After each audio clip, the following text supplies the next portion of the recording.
Okay, I think we're back. Um, Oh, we okay. Hey, you I want me don't to go know. check?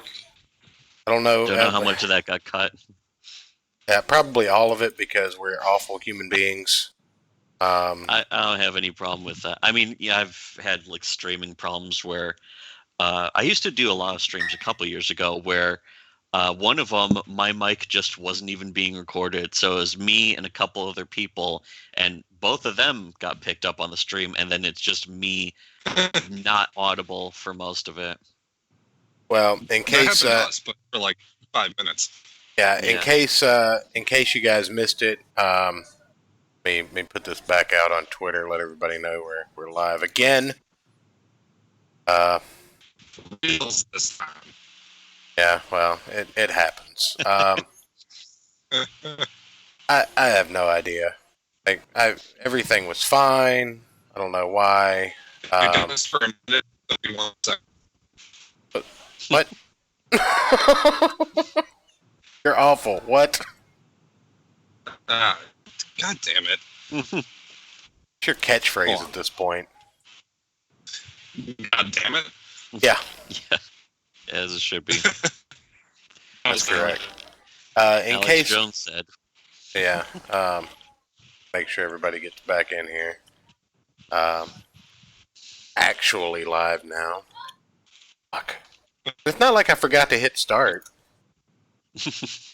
That's usually the biggest flaw in any recording, forgetting to hit start. Yeah, it's not like I do this every weekend or anything. Not like I should really know what the fuck is going on by now. But anyway, to give proper introductions again, our guest Thomas Roiloup here has two projects credited to his name. One named Literally and one named Kill Everything, which is fantastic. And we are here to talk about his new project on Indiegogo. The link of which is below. I did remember that. I did. That's fine too. Although For if we give the name out and just say it's on Indiegogo, that's usually how I try to link things over a stream. Is say, oh, if you just look it up. That didn't work last time because when I was doing the Indiegogo for literally was the second result, and the other was like thick strip, which was like plus sized strippers doing an Indiegogo for I don't know what to strip, I guess. What? you're gonna have to. That was the first result when you searched for literally on Indiegogo. I'm gonna have to check this for research. Now, Well, it's I have probably a changed question. by now. I don't know. Are you gonna release a sequel to Literally and call it Figuratively? I was thinking of if I do a literally two. The first literally is just 1 out of 3, and then if I do another series after that, I was thinking of calling it literally two literal. Okay. I can be down with that. Yeah, I can accept that. That seems good. I can dig it. But so inevitably doomed on Indiegogo. I read the description for this, and my first immediate thought was, why hasn't Dick Masterson talked about this yet? I don't know. I've DM'd him a couple times, but not about this comic. Oh, okay. I mean, Yeah. maybe Well, I should. the first line is when an enormously titted young woman shows up in a village surrounding a massive ancient historical tower known for its beautiful beacon of light. You come to find the tower crumbling, but literally when an enormously big titted woman shows up, and I'm Yep. like, Dick Masterson needs to be on this. Usually You know that's what? just a subtle thing.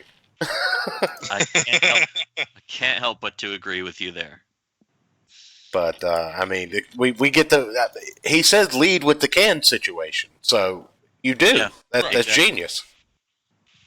Although So it's been a little bit of a detriment because I don't know if I should name him, but a certain famous popular comics creator refused to retweet my Indiegogo because the original thumbnail showed a little too much. There wasn't nudity, but it was I guess Like a what little areola, sort of. No, Like, not even that. It was oh. what the kids call under boob, I guess, which I always Oh. thought was a stupid word, but it is what was in the original thumbnail. And I was like, oh, I can't tweet this out. And I was like, oh, I didn't know you were gay, but all right. So I changed the thumbnail to something that still shows a lot of cleavage, and it's quite nice. Yeah. Well, It's possible for me to post in the chat the picture, isn't it? Yeah. You can link it, I believe. Yeah, I haven't blocked links or You, anything. you We don't can get. you can show us as many pictures of tits as you want. Yeah. Look, I just can't necessarily one. bring them up on air, but Yeah. Well, this And- one is, I mean, should be work safe. Let's see. Hit enter. If this was the one that I used for the thumbnail, it's Oh, in the okay. Skype chat. okay, yeah. There let's, is Really, he wouldn't retweet that. No, he said it was too I don't even know what the exact words he used, but it was just exposed. Did he say "Oh my Lanta"? well, and Well, if he and could let have, me he is let- old. He's getting let up me there. let me play devil's advocate just really quick, which is kind of my thing. A lot of these professional Yeah. guys really have their reputation with everybody to think about. I kind of get it because, when like if it's a devout Christian person who really is conservative and doesn't promote that kind of thing, I can see being like, yeah, that's not really something I want associated on my page for people Yeah. who don't like me to pull up and blast me about. But at the same time, I mean, Not to promotion is reveal his promotion. identity, but yes. And like I said, I don't think any less of that person for that. Here we go. Let's get this up on screen for anybody who may want to see. This is the original image for the thumbnail. We'll just put that right there. That seems like a great variant cover, actually. Yeah, there is a version of this with a more see-through shirt too. I didn't post that. I could. So But this it was is Clumsor who drew this, which was the first ever promotional fan art, any kind of art, to represent this comic, because it's supposed to be kind of an exact scene later in the comic. The whole comic isn't really that sexualized or any of that kind of stuff. It's pretty tame, but I wanted to throw in one or two like sweaty, shirtless shots. well, So, and this kind of thing, just to let people know if you're not as familiar with the comics medium, Witchblade. That's all I'm going to say. Witchblade. Yeah, exactly. Looks like we The might. 10th was actually one of the first I started with, but I remember Witchblade at the same time. Witchblade, what was the other one that was like Witchblade? There was Lady Destra or Lady Death or whatever. Yeah, I remember that. Yeah, I probably have it. Vampirella Comics. was another one. Yeah, Vampirella was pretty It's gay. still, in a way, similar with the presentation. What is it? So we got Oh, Jesse. Dark Child. Oh, Dark Child. with a Yeah. Y. Yeah, that one. So, Although I think Body Bags really kind of blew all of them away eventually, because it was just like, whoa, wait a second. oh This yeah, is wrong. and let's be completely honest. They're Wait, it's wrong to have body bags? If that's the case, I need to clear out some shit in my backyard right now. Oh, jeez. Welcome, Here we Jesse, go. from the Dead Man's Tome. Thomas, this is Jesse. He's a publisher and I believe an credited author or a published author as well. He might have even written some things in his day.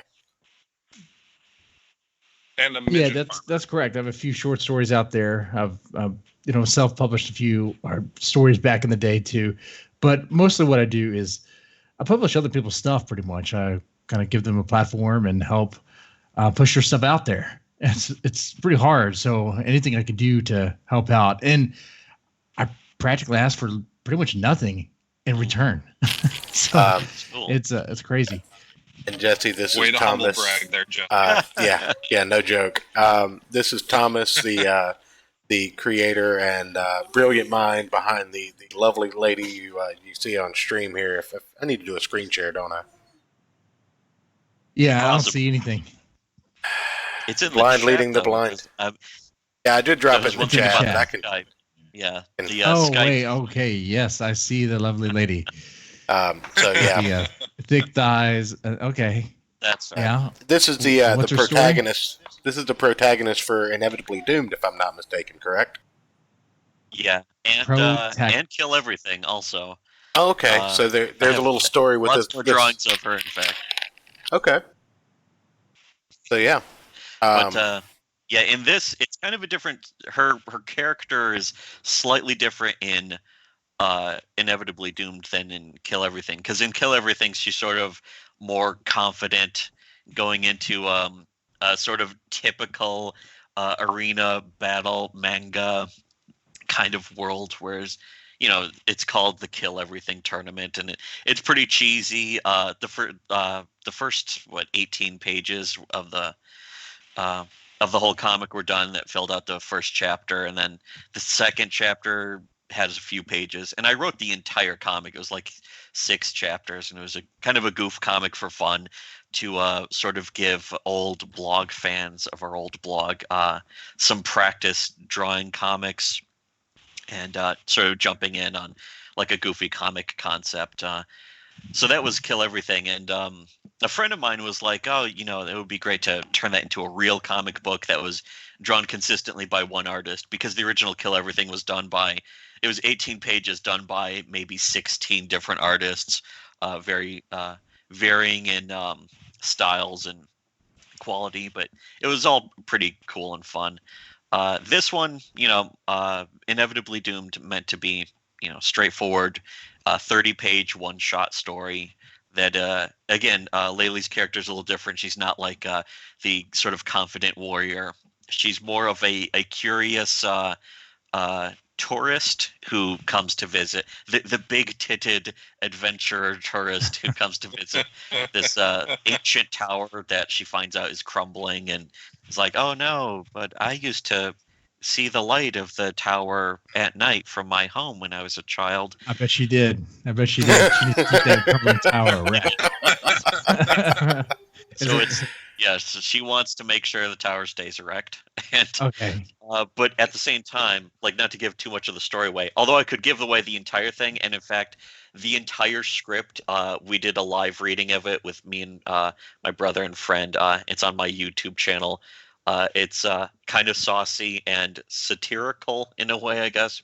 right. But it's about her, shows up at this tower, finds out that it's kind of a wreck, and the people who are working to restore the tower are really just painting over it, but they're convinced that it's like, no, this is going to fix everything, and it's not. Yeah. So she's like, well, what if I do this? And suddenly everyone's just pissed off at her. So that's kind of what the story Did she is start about. licking it?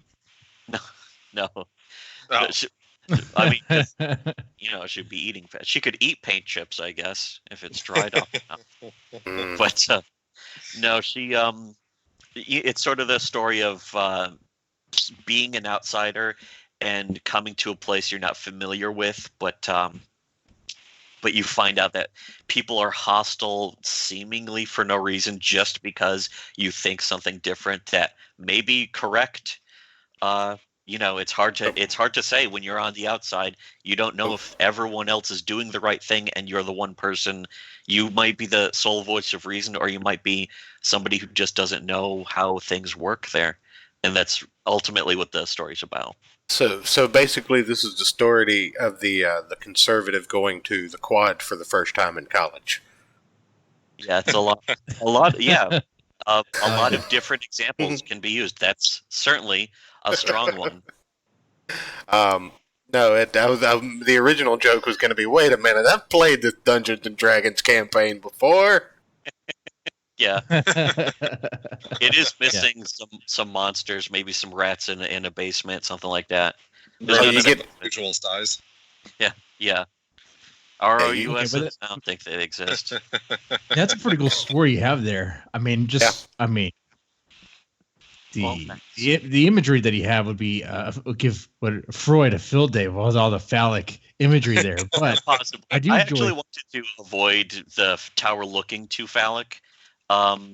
So Right. the tower might kind of taper up to the top, and then at the top is just a giant sphere that glows. That might be more phallic than anything, but Nice. I kind of wanted to make it look like some kind of an actual ancient tower that is Yeah. more of a curiosity.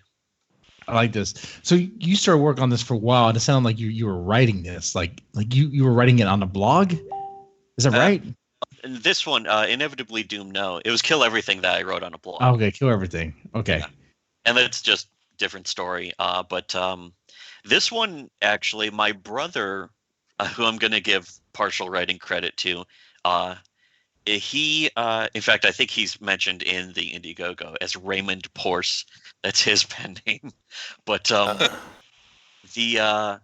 he wrote this story basically 20 years ago about like the first ever hug box on the internet that we encountered, and that was pretty much the situation. And it was kind of a similar story. It was people working on a tower, and not to give away the ending, but the story of this one is called Inevitably Doomed after all.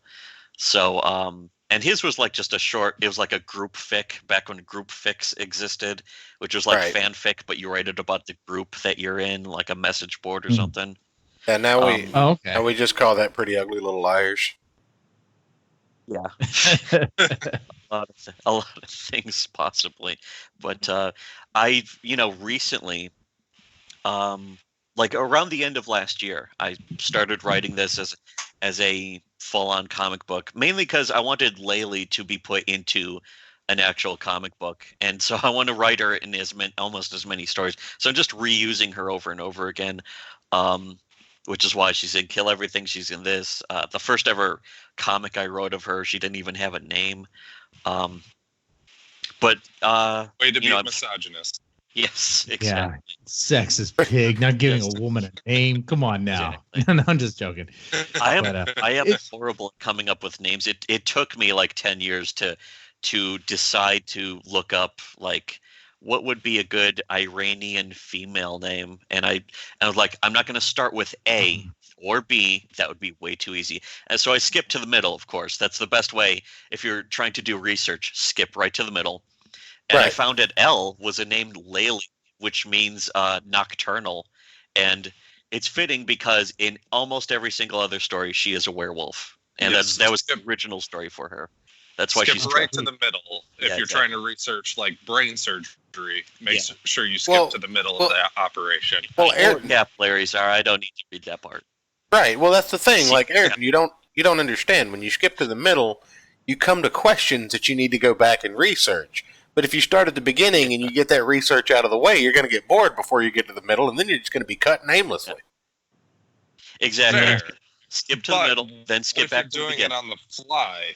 Like what if you got the dude's head Oh, open? and you're if sitting you there do it on the trying to fly, read it, just like, look up a while you YouTube do it, video. Yeah, just look up a YouTube video Yeah. if you're doing it on the fly. That's what I Fair. tried to do. But it does fit the character, and that's why it's so hard to come up with a name, because like I want to feel like I'm coming up with a name of a character that fits what their actual character is like, even if it means nothing to the reader. Like Laylee, you would think, oh, just girl name or something, but it actually Yeah. has a meaning behind it too. So Because she's a werewolf, or she could turn into a werewolf. yeah, in most Okay. stories, not in this In one, most stories. but. Okay, wait, Yeah. wait. I have to ask: when she turns into a werewolf, is she as hot as she is when she's not? Because if so, you're I might have to rethink my stances on a few things here. well about furry. Let's say less hot, depending on what you think of, like an 8-foot tall woman who's like freakishly muscular. Hey, And, Oh. and furry. I don't know. That's your type, isn't it, Jesse? I have well, a it completely depends. work safe drawing of that though. It depends. You know, Drop it I in had the, a moment once. You know, Drop it in the chat. We'll pull that up. The furry Um, face. Back in college. Everyone's 17 sometimes. I do Thinking about want to werewolves. I do want to read this little part from the story pitch here, the second paragraph. Written by the first ever gray/mauve, ace demisexual, pan-fluid, gender normative writers of color in comics, Randisha Diaz and Raymond Porce.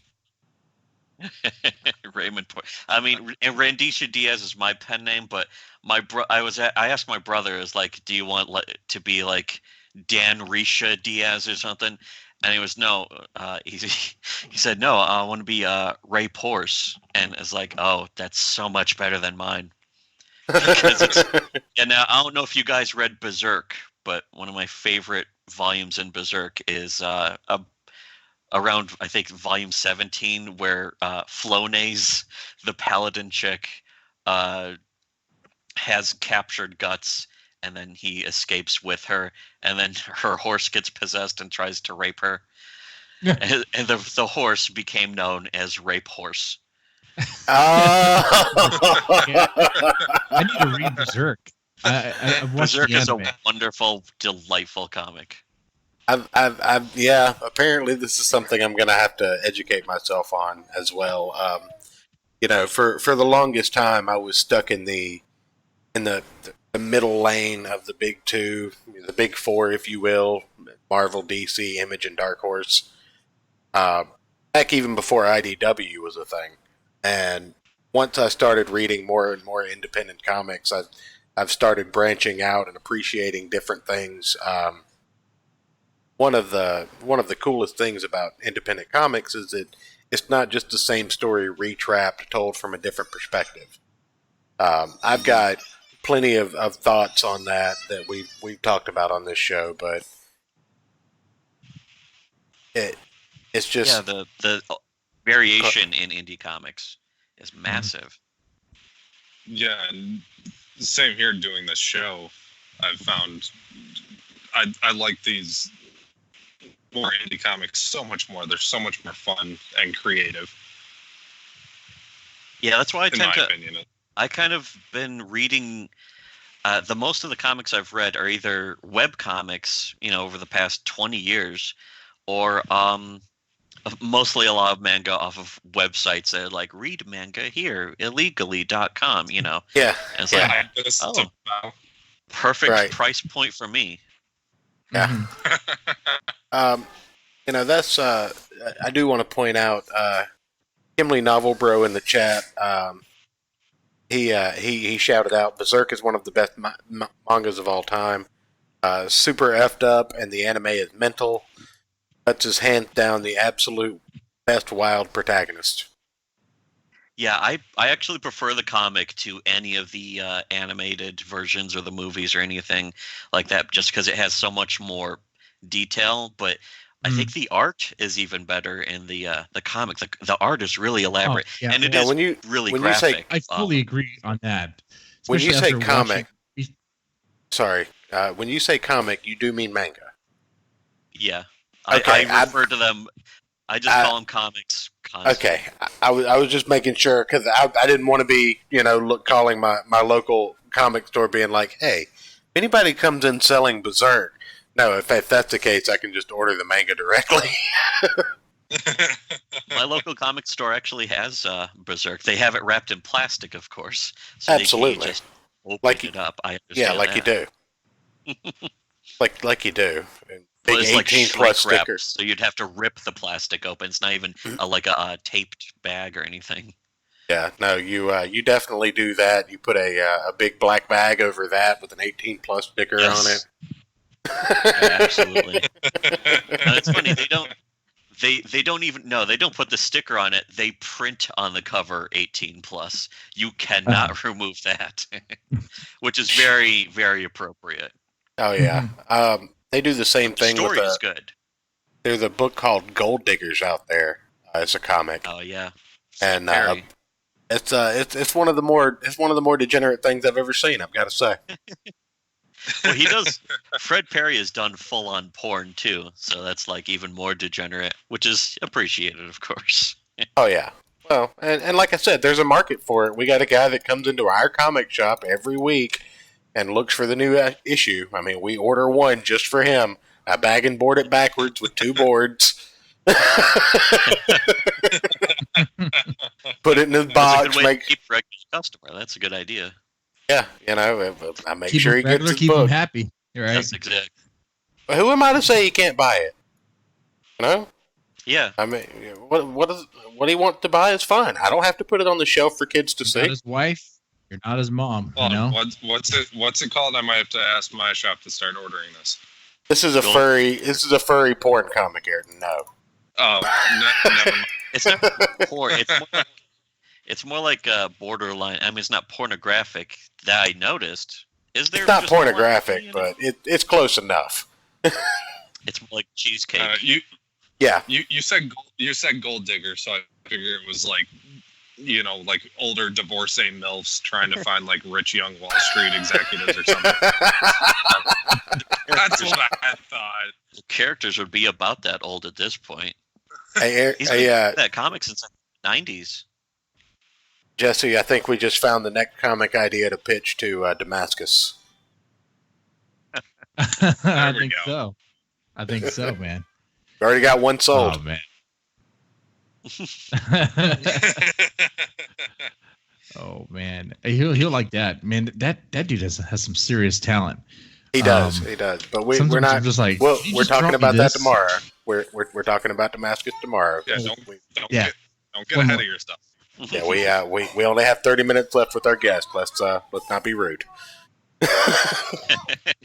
Oh no. I wasn't gonna sandbag him like that. No, I was just talking about. No, you're good, man. By the way, I'll be right back. I gotta take care of something real fast. You're good. I did get the selling points of inevitably doomed out of the way, fortunately, which is the important part.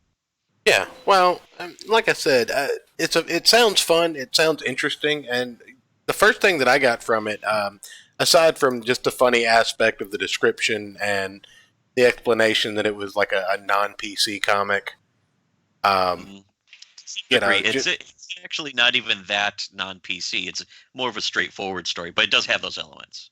right? And the fact that I think it more or less the fact that it's kind of pushing against the norms of comic books in the mainstream is really what I was going for, not necessarily non-PC, because I don't think anybody would disagree with this book as long as they were okay with underboob.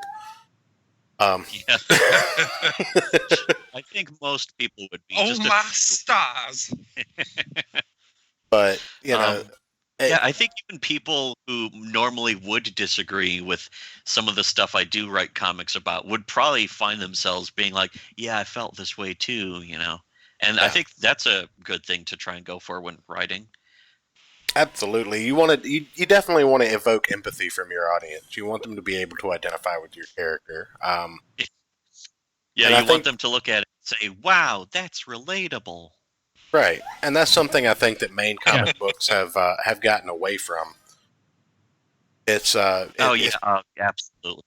it's hard for me to like.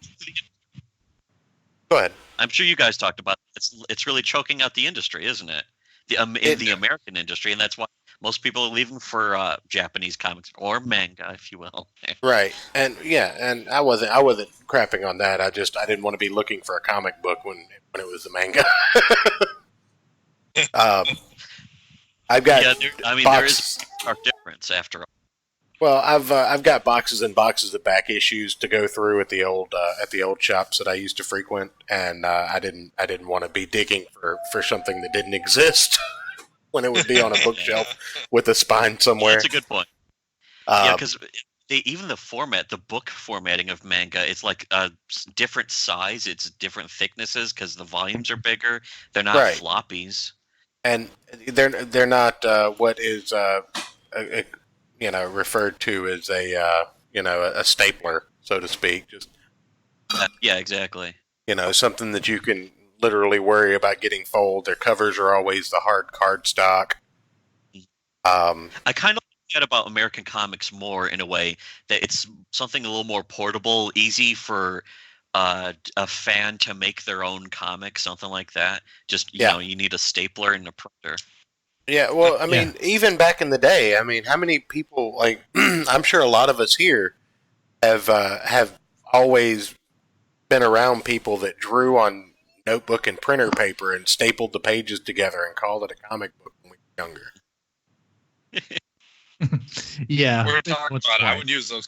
Me and a friend of mine use those composition books, like the cow print looking things. Yeah. And we used to in school write a comic about a alien trying to take over Earth, but a hyper intelligent squirrel that kept defeating him and outsmarting him because the alien was incompetent.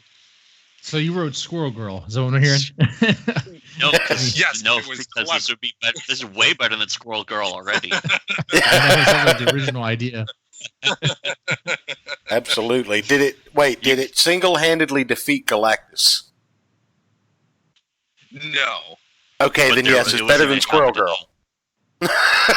No, just an incompetent alien and a hyper intelligent squirrel that would outsmart it in overly ridiculous ways. That I like gets it. underappreciated. Like Looney in comics. Tunes, like Looney Tunes style, Yeah. like Bugs Bunny That's cool. fooling the coyote.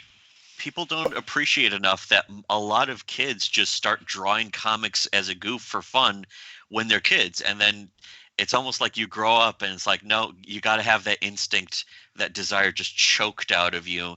And it's Mhm. really kind of sad, because if people just made more, I mean, I think that's why ultimately a lot more creators are just making webcomics, because you can make that sort of stuff and no one's can say, oh, this can't get published, Right. because no one can tell Yeah. you now. Right. Did Well, you unless actually you're draw unless on lined paper though? Stone was that? Toss. If you're Stone Toss, plenty of That was websites just can say, yeah, you can't. Yeah, I get- yeah, that's right. Stone Toss or Wormwood. Wormwood's Uh, another one, yeah. Really good comics. Recently got his Twitter taken down, and he just made a new one, started reposting everything. You mean his agent did? Oh, is that what happened? Yeah, Oh, boy. you can't make new Twitters if you're banned. Oh, yeah, that's right. You're completely right. One thing I was asking though, did you draw an unlined paper? Yeah, we drew it straight Yeah. on the competition paper. Me and my brother, when we were like 11, drew on the spiral notebooks for school with the lines on them, and we would draw in ballpoint pen. And if we made a mistake, we would scratch out the ballpoint pen with pencil. With a disaster, Nice. and it was Yep. really fun though. Really fun Yep. to draw comics in any way, Oh, yeah. even incompetently as a kid. Oh Yeah, yeah, it was a blast, and all of our classmates loved it because it was just because I grew up like watching Monty Python and that kind of stuff. So like, it was all like just outrageous humor. Yeah, it was a blast. One of the Kinda only miss things doing that that. makes school any good is just the other kids doing goofy stuff like that. Yeah, I was always Oh like yeah, the man. That's helps pass the time. I was always more of a Yeah. character parody artist. I would get obsessed with a certain character, and then I would just like mishmash them with other things. Like there was a time when I was like 7, 8 years old, and I would mash together Pokemon and professional wrestlers. nice. Yeah, so that was an It's interesting actually about as combination. popular today. Yeah, exactly. Pokemon mashups are extremely popular today too. No, but I'm saying you would have like a Pikachu with a cane mask. I think I've seen that. I've seen other artists do that too. I think, or like wrestling, like luchador masks on on the Pikachu. I created A a lot of people. I cre- Yeah. I cre- Well, I now you're created a- first. You can. Yeah, I Should created a trademark it. crossover. Yeah, I should have. My dad probably still had those drawings in a shoebox somewhere. But Be cool. I did Power Rangers that were Ninja Turtles. Like you just gave morphing coins to Ninja Turtles. That was interesting. Natural. But that was my thing. I always just wanted to take my favorite things and shove them together and see what would come out of it. So now I kind of want to know what That happens sounds about right. if the Power Rangers Ninja Turtles actually had wrestling Pokemon. Okay. Would they be friends or enemies? Well, they would be the Or frenemies. Yeah. the Power Rangers would be the only ones with the ability to tame the wrestling Pokemon to make them their Pokemon. Ah, So that Wrestlemon. is more like frenemies, I guess. Yeah, yeah, Wrestlemon or some shit. sounds I don't know. legit. But nowadays I just read other people's stories because, well, life kind of sucks sometimes. Nah, Yeah, that's Now- what I now wanted to do please- for a long time too. I was like, I hope somebody makes a comic like this. Maybe I'll wait, and maybe they will, and then no one did. And it's like, I guess I better do it myself. I've been tinkering I mean, around why with the not? character, but it's a good long while before I have the means to create it. 3 kids and whatnot, Yeah, it's but yeah, it's a weird kind of personal, introspective journey, if you will, to actually start writing and realize, okay, I might be the world's worst writer, and I'm gonna have to write and hopefully show it to no one, and maybe I'll get better. I hope. I don't know. And Well- I have no idea if I'm at that level, but I have had people read literally and tell me that it's like one of the funniest comics they've read at least all year or something. Hey, I don't know if I should drop Tim take Limp's name. title. Don't take title of world's worst writer away from me now. Yeah. All right. well, I'd also like to Yeah, point out that That would be an achievement. world's worst writer is always going to be better than the guy that never tried to write. Yeah, that's True. true. I mean, I still have some envy for the guy who wrote Half-Life Hero Beginning or any of those other fanfics of John Freeman, Gordon Freeman's brother. Mhm. Those are wonderful. Tales gets trolled. I legitimately think is one of the best comics ever made in the history of the medium. And Sonichu is, I won't give it too much credit, but I will say it's one of the most famous, and I think it deserves it. Sonichu definitely has its place. We here on Yes. the show have a special affinity for the adolescent radioactive black belt hamsters, which just from the I have one of those. I have one of those copies right here next to me in the short box. Nice. we've gone Good through issue. most of that. Go ahead. I'm not sure. You know, I'd have to take off my headphones to go see it. Oh yeah, What radioactive hamsters? worry. What are we talking about? What? Adolescent radio. I forget the title Adolescent- too, but it was like, okay, Adolescent black- radioactive black belt hamsters. black yes. belt hamsters. That's right. As soon as I saw that cover and that name, I was like, well, this is only $1. I have to get this. right. The long box, the bargain long boxes at my local comic store are gigantic. They have like 20 of them, and then another 20 under the tables of the 20, Yeah, that's the way my comic store is. Key best. packed with comics. It's like about 10,000 comics all mushed into this one, like 10 by 10 area in the local comic store. Yeah, because you think about it, one long box is at least 300 books if they're filled to capacity. So Yeah, and all of them are packed. They're almost too tight to even flip through.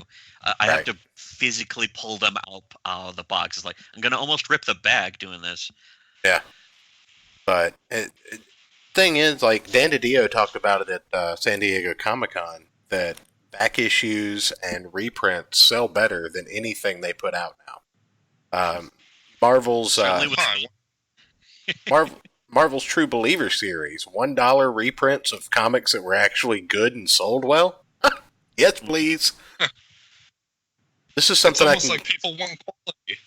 Well, this is some. Imagine my shock. This is something I can hand my 7-year-old and not worry about him destroying. You know what I mean? Yeah. This is something Yeah, I can yeah. hand him, and he'll be excited to flip through, and it'll be something that I It could be remember. worth- Yeah. It could be worth $10,000 someday. Now just destroy it. Yeah, absolutely. You know, cut the pictures out of it. Do whatever you want, and that's something that Exactly. people have lost too. Like, I think the idea of Yes, collecting comics ruined the medium to a certain degree in the 90s. absolutely. Yeah. Oh yeah. You know, I understand Kind it. of Hell, from the stores. I have, 8, 9. Well, shit, I have a lot more than that. I'm not even gonna lie. I have probably 10 long boxes and 10 short boxes.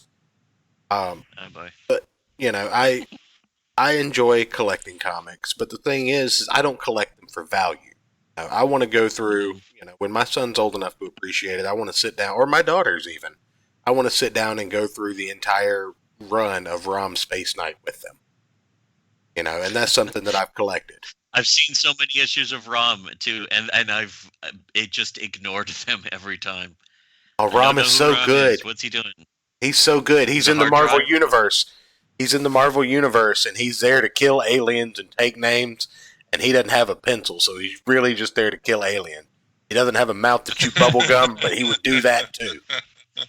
The only problem with going through the long boxes is, trying to find like where to start. Like I can't find an issue. It's usually if I find an issue 1, it's 10 of them, and then there's no issue 2, but then maybe there's a 3 or 4. Well, let me give you this. You sound pretty well versed in comics and whatnot, but one thing you can kind of take to the bank: anything from the 90s back, if it doesn't have the storyline name on the cover, you can probably buy that issue, whether it's a number 1 or a number 210, and enjoy it.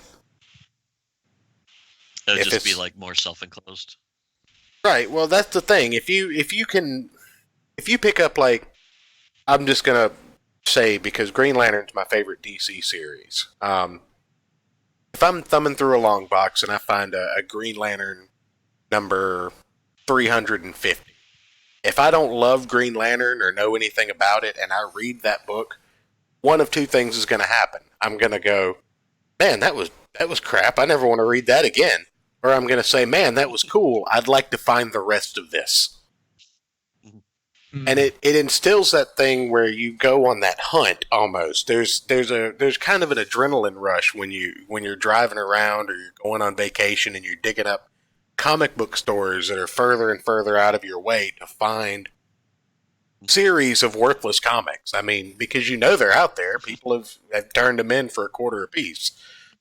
But you go to it. Yeah, they got married and had to sell their collection. That's why we used to call our channel the Sad Husband Short Box, because we would just review comics from the bargain bins. Right. That's all right, man. So yeah. And, I love that because my wife and I, about 2-3 years ago, we went to a wedding. And while we were at that wedding, I found 2 comic shops to go to. And I found stuff that, I got into Fables because of that trip, because I wanted to buy something to read on the way back. And I bought the first trade of Fables, and I loved it. I've gotten like 3 or 4 back issues for series like Age of Apocalypse and Fear Itself, like that. I mean, it's the idea of going to these places. That's the fun of being a comic collector, and that's lost on our society where, oh, well, I'm just going to order it online. Mm-hmm. Wait for it to show up in my mailbox. At the same time, if you're reading it for the story, if you want to fill out a story, ordering it online is like that convenient, easy thing. It is, but I think there's the 2 aspects of that. Right, and I think you're right. I think it does make it easier, and it might actually open up the medium to another group of people. But it really honestly depends on how you feel about hunting through a comic store for like a hidden treasure or something.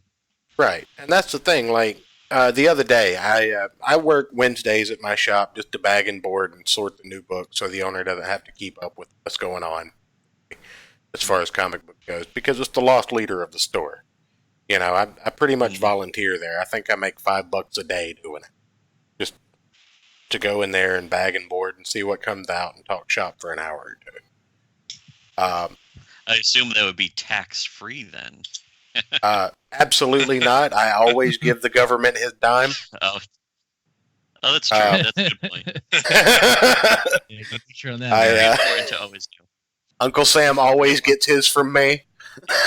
They want that piece of the $5 a day. Knocking on your door. No, it's always store credit. I usually buy comics with it. That's cool. But I go in, I do this, and I don't, nobody comes in to buy comic books anymore. Like, I think the last time I ever had anybody come in while I was there on New Comic Book Day, putting the new stuff out, was the day the last issue of The Walking Dead came out. Wait, did that end? Yeah, Walking Dead's over. I didn't even know that. Yeah, it just, but the TV was series still going on. Yeah. But yeah. They're going to milk that for every penny it's worth. Yeah, 10 more seasons of The Walking Dead TV show. But movies. in the You know, MCU. people still have this mentality that comic books are only worth what they're worth to sell later on, and I disagree wholeheartedly with that. I think that and we've said it before on this channel, but I have this belief that even something like Inevitably Doomed, literally, or Kill Everything, it has a place in the American mythology of comic books. It tells the story of the creator and what that creator wanted to put on paper. And, even the most obnoxious story has an allegory to where the writer was when they wrote it. Even Sonichu. Right. Even Especially something, Sonichu. and I'll be the first one to Yes. say, I think Sonichu is absolutely ridiculous. It is not something I would ever be interested in reading or knowing anything about, other than maybe the story of Chris Chan. But yeah, I like Yep. hearing the story of Chris Chan. I don't think I've ever actually read Sonichu, except But- just Neither rare. have I, but I'm aware of it. I'm aware of it because of Chris Chan. Yes, You know, exactly. it's the difference between the minor Norse gods and the stories of Thor. That doesn't make them any less important. They're all important to somebody. And you can glean something from every one of them, whether you agree with it or not, or even like it or not. And I think that that's been lost in the idea of storytelling based on the fact that because comic books are now rare and people want them, that you can make millions of dollars on an action number one. Yeah. Or I mean, I know somebody who does that, like comic book trading and reselling, and he's Yeah. talking about how people want, like, as soon as a new movie gets announced from Marvel that might have Adam Warlock, all of a sudden all the comics that have Adam Warlock in them go up in value. So it's time to find those in the bargain bins and sell them, and even he knows, this has nothing to do with the quality of the content, and it's really just sort of manipulation of people and expectations, and it is kind of right. sad, and that's why I don't want to even. That's why I don't really even read most of the. I don't read Marvel or DC or even Image or Dark Horse most of the time. I'm pretty much in that same vein. I think Ayrton may be too, to a certain degree. We have our favorites. Like I For the said, most I'll give anything Green Lantern a chance. And Hickman right now, which is what we're going to talk about in the second half of the show, I think. Jonathan Hickman is writing the X-Men in two books, and those two books are going to tell one story. And based on his reputation as an author, I'm going to read those. Whether they're good or not is to be told, and whether I think that that'll be his fault if it isn't or is remains to be told. But I trust Hickman as an author based on what he did with the Fantastic Four and the Avengers. Mhm. So And he was the writer for Walking Dead, right? no, that was you're co-creator? thinking of Robert Kirkman. Oh, Jonathan Hickman his did. name is too similar. They're ripping each other off with names. That's That's what I right. think. That's right. Jonathan Hickman is famous for his run on Fantastic Four, his run on Avengers, what it led up to with Secret Wars 2015, and he does East of West for Image that I'm aware of. He's got more writing credits to his name, but those are the main stories that I followed him in, and he's never let me down. I did kind of recognize his name. Just based on that, I mean, the same could be said for Mark Waid up to Irredeemable, because he had a hand in Kingdom Come, which was a fantastic story. He had a hand in some really great Spider-Man runs, but he's a piece of trash that hates his fans. So what are you going to do? That's hard. And it shows in his work, too, He's though. almost more famous for his temper tantrums. I would rather see his temper tantrums than read his comics, even his good comics, apparently. I would rather just see him throw himself on the ground and start wailing. Well, I think everybody would rather see that because, it almost feels dirty liking something that he did, but at the same time, I'm not going to sit here and lie and say I didn't like them when they came out before I knew he was a piece of garbage. How disingenuous is that, right? And that's Yeah. that's the thing that I try to keep in mind, because no matter what the publisher does, no matter what the creator does, the story's going to live on. and it's what's done with it afterwards that makes it, important. But that's getting off to a whole nother track, and you've only got a few more minutes. So Yeah. what I've talked about that kind of stuff before myself too. Yeah, The whole separation of the artist from the product. and it's different because it almost is like, do I go and burn what I have, or do I just not buy anything new, kind of thing. Mm-hmm. Mm. Yeah, I've thought about that too. And I'm like, if I bought it, I'm going to keep it unless if I throw something away, it's only because I didn't like it. If I liked it, I'm just going to hold on to it. Right. And I think that's the rational thing. Yeah, I mean, I see it like this. Like when I buy someone's work, product, or what have you, art, comic book, I'm not buying it because I support them or what they do as a person. I'm buying that because I like that comic book or the book or the video game or whatever it is, right? Like, so I don't like Tom Cruise as a person, but I watch some of his stuff every now and then. I don't know. It depends on what movie it is. Like I think Michael Jackson's a little creepy, but he's questionable. just little. I don't even know about Michael Jackson anymore. Hell, the he's dead. H.P. Lovecraft. He is dead. Yeah, I guess I do know about racist, or H.P. Lovecraft was a blatant racist, and it's like, well, just check out his cat's name. Go Google his cat's name. Yeah, right. And all but one of the people on the Statue of Liberty were slave owners. Yeah. They're not the Statue of Liberty, Mount Rushmore. I'm sorry. Mount Rushmore. Statue of Liberty was a slave owner, though. Absolutely, absolutely. The actual statue. Yes. But probably owns some soy balls too. I mean, are we going to cut their faces off the mountain? I mean, I'm sure some people want us to.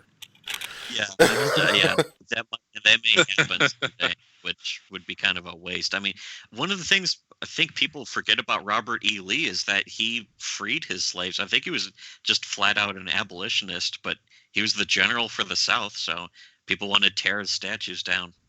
And it's kind of weird because, I guess you like slavery then?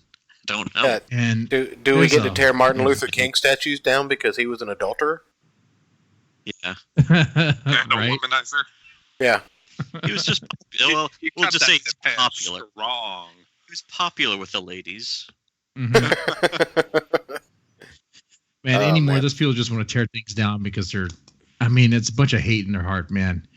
Bunch of hate. But it's not even about the history. It's just that they're weirdly bitter all the time. Yeah. It's because they don't get laid enough. Yeah, their lives are meaningless, man. They're not living for anything. Like, what is their purpose in life? And they're fed with so much garbage nonsense that these colleges are like doing no justice. But now I think I'll stop myself. I think we're going on I think we're derailing here. Are we going there, Jesse? Is that where we're going? Is that what I can look forward to tomorrow? The brainwashing centers of America. These liberal colleges, all of them. We're never going to get you guys' books funded. We are going to get on some watch lists, but yeah. You'd be like, "Who's Dead Man's Tome?" Oh, okay, yeah, instantly banned. Yeah. And didn't even. And then the lists of banned books. People are banning these books. They'll keep yours off that list for some reason. Even if it's been banned. Yeah. Oh yeah. And it's insane. I mean, we can't be a culture of thinkers. We can't have different opinions. We all have to wear the same gray outfits and be the same shade of tan for anybody to be happy. And then people are going to be miserable together. It's going to be the worst. Oh, well, yeah, misery loves company. Finally, some unity then. That's right. Some togetherness. Yeah, we need to come together and unify and all be the same. People who hate people, come together. No. Are you going to be there? Then I'm not fucking going. I'm not going to start singing, but come together right now. Oh, my favorite Michael Jackson song.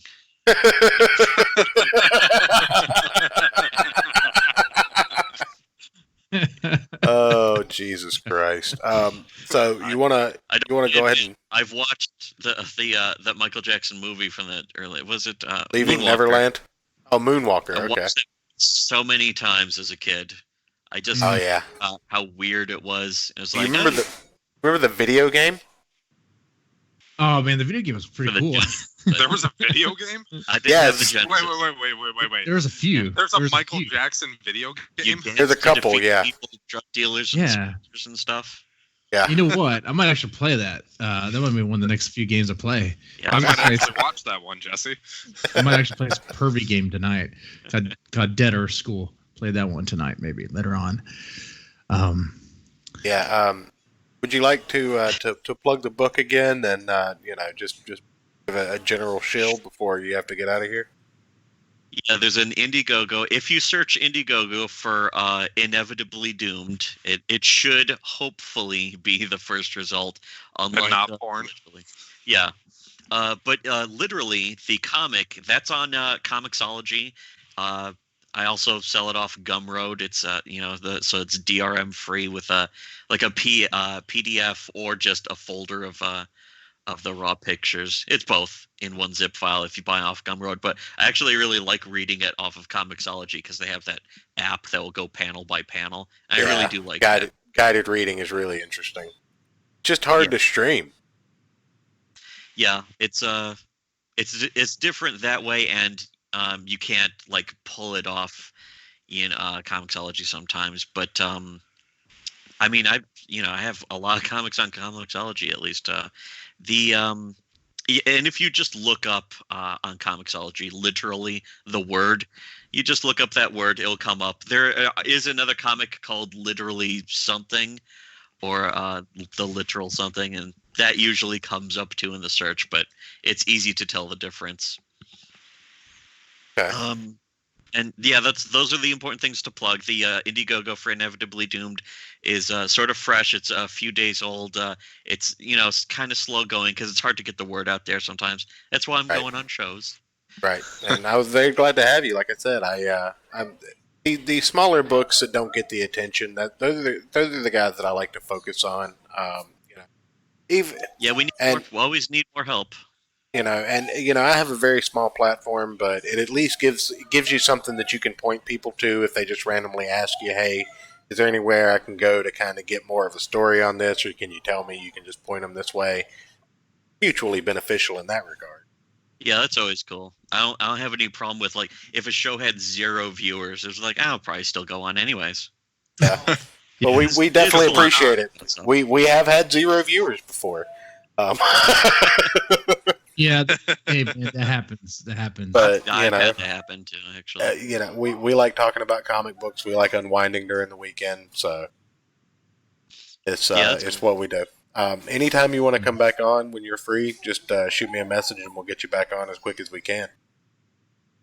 All right, yeah. I'll if I get some free time, probably maybe a month from now, there'll still be the campaign going. I might jump on again. Oh yeah, like definitely. We want to have you back course. on to give another push for it later on. Maybe we'll cool. maybe we'll have Thanks some for more having me views on. to push on.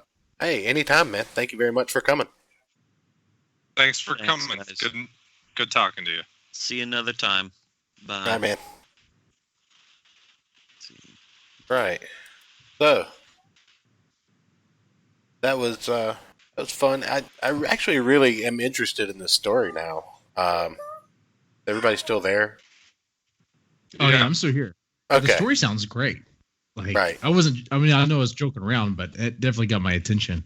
Yeah, the first thing I thought about when he was talking about it was this is like a D&D campaign, and I'm definitely interested in that. Yeah.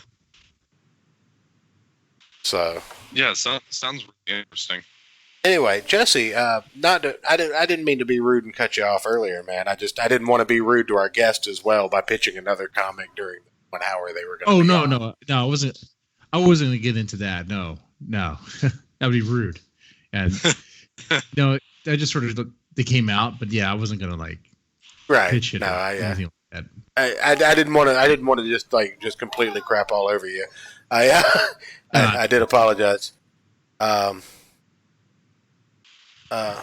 okay. Yeah, that's fun. Just a side message there. Sorry, but yeah, Yeah, I did enjoy that. Definitely go check out Inevitably Doomed, even if it's not something you might be interested in backing it. Share it around Facebook, Twitter, whatever, if you would please. The link is down in the description. It's Inevitably Doomed on Indiegogo. It's at $310 of a $7,000 goal with 52 days left. So if you're interested in that kind of thing, it looks like all backers of any amount I'll get a back it digital right copy. now. I will literally back it right now. You go to Indiegogo. You don't even have to do that. You just click on the link in the description. Oh, Oh, I wait, you could don't just have do the that. stream pulled up. Yeah. But Let me pull it up. all backers for this theory, comic. Go ahead. In theory, just because I don't know if I believe Messi that he's going to back it right now, he can pull up his screen share and you can click it through, right? And we can watch him back his first Indiegogo comic live on air. No, because you have to see some personal info. No, you have to see some personal credit card information. information and shit like that. No, but he will see it. I'm literally pushing the button now. I think he was just fucking with you, Jesse. I think he was trying to get your credit card information. Yeah. Oh yeah, I'm gonna fall for that one. Yeah, show it. I also have a bridge in New York for sale. Besides, I would have to be able to put the screen share up on OBS, and you guys have way too much faith in me to think that I'm going to do that. It's not audio related, so I assume you could do it. You are roboting so bad. So while you work on that, I'm gonna go ahead and push this. All backers of any amount. That means $1, ladies and gentlemen. If you back this comic for $1, you get a digital copy and a digital copy of literally number 1. So I mean, any backing of any kind. Qualifying backers will get a 30-page single issue story. I don't know what qualifying means just yet. I'm guessing it'll be at a certain pay level, like $10 or what.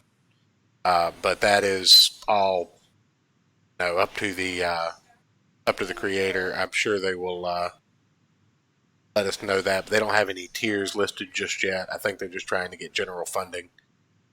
But definitely check that out. Share the campaign around. It does look interesting. And it does have a big titty protagonist in it. So, really, where can you go wrong? It does. Which I'm always down for. That's what sold it. That sold it for me. That's all I need to know. But anyway, I definitely appreciate Rendisha Diaz, a.k.a. Thomas Roiloup, a.k.a. we don't know his real name, for coming on. I'm fine with that. I'm completely fine with that. No stones thrown in this glass house, y'all. Glass church. Glass chapel. Glass cathedral. Ah, there we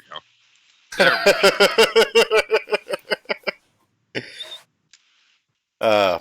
So, Ayrton, did you read House of X and Power of X? I sure did. Did you? Yeah. Okay. I actually just grabbed my copies right now so I could... I'm assuming you have not, Mr. Deadman. No, I have not. Are you down for listening to us go on about it? Well, I do. We'll be streaming something later. I have a few minutes. Yeah. Okay. If you gotta go, hang out as long as you want to. Don't feel obligated one way or the other, my dude. My dude. So I guess we start at the beginning. House of X Director's Cut. I'm just going to get this set up right now. I mean, we can go on for a little bit. One thing I did want to talk about this, we didn't even have to have the book pulled up for, is that one of the things that's been thrown out there is, well, let me start from a little more. I'm not drinking tonight, folks. So obviously I'm a little less, a little less coherent All right. than I usually am. It took that long, but donation successful. There you go. All There right. you go. Wow. Thank you, Jesse. You're a good person. I was the first backer on your book, so Yeah, I'm spreading the love. Spreading the love. You know. I was the number one. I wanted to get it on the ground floor so that when it got to be like really, really, really high, that you would remember and send me all the goodies, all the things you make with your stretch goals. That's right. When it gets up to $750,000, right there with Earthworm Jim. Yeah. Right. Yeah, I would just I should assume we're say. such good friends. You would just I should say. copy it. Yeah. Oh, you know what I could do though? Nah, I'm not gonna bring that up. I'm not gonna say that joke. Nah. Okay. I could be like your friend this whole time, and then after everything's done and said and done with, and I have my 3 million plus whatever, just kind of ghost you guys, block you guys on Twitter, be like, oh, oh, know? that's ooh. I would never do that. That's rough. Yeah, that wouldn't be a cool thing to do. Mm-mm. And then we would have to call you out and call you a cuck. And, well, I don't know of anybody about it. Yeah, exactly. Oh, Jesus Christ! Let's not get too on the nose, shall we, fellas? Yeah, sorry. I know you guys have a professional show. It's me that I just bring it down. I just bring it down to the muck. No. Who says we have a professional show? Where have you been?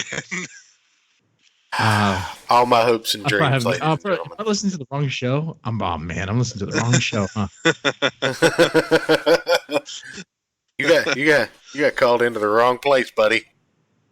Oh man, damn it. Oh man. Anyway, it's just 2 issues that are out so far of 6-issue series, right? Yes. Okay. Now, so what were your initial thoughts? My initial thoughts. First off, I've talked about Jonathan Hickman a few times on the show before. You guys specifically know my feelings about Jonathan Hickman. I just explained them pretty much verbose to our guest. Jonathan Hickman's writing and the artists that work with him usually always deliver something beautiful. Regardless of what your take on the overall message is, it's always something of just utter beauty when this man writes a comic book with a talented artist.